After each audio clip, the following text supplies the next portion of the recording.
I just recently finished watching this film titled Ginger Snaps. I thought it was going to be a movie about cookies. Turns out it's about werewolves. It's like a really indie horror film type of aesthetic movie. It made me so nostalgic of Jennifer's Body. And Jennifer's Body is my favorite. Okay, my favorite.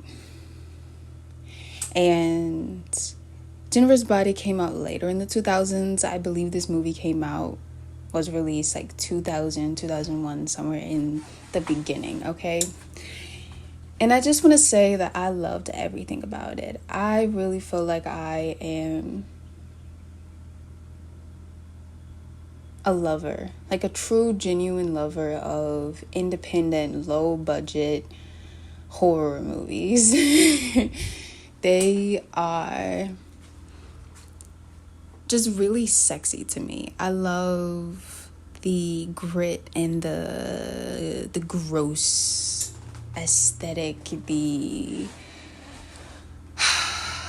blood and the gore. And the truth is just that when you have more money, technology can do all the work for you, meaning there's less creative thinking that you have to do, less original thinking that you have to do in order to articulate and communicate your story and your story's themes and the timeline and all of those things. And I just feel like with independent horror films that are like lower budget, they're just so good because I think they sustain a certain kind of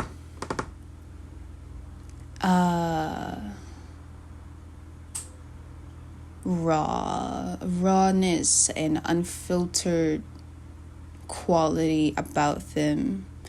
And for me, that actually increases the quality and the value of the film the more I start to watch it, and I just fall in love with it because it reminds me of reality.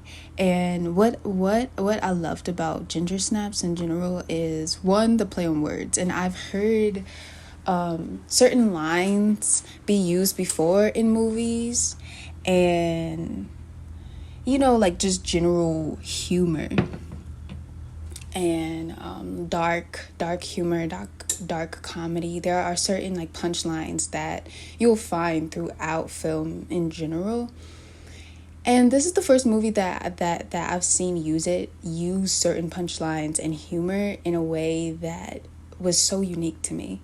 And I'm like, I've never heard anyone say it that way before, use it that way before. I thought the acting was phenomenal for it to be the type of film that it was. I feel like the casting was superb. I loved everything about it. I loved the delivery. And the actresses were just so great. I'm pouring warm water into my cup, okay? That's this noise. And I'm just gonna like gulp it down real quick because I'm really, really thirsty and I haven't been drinking that much water.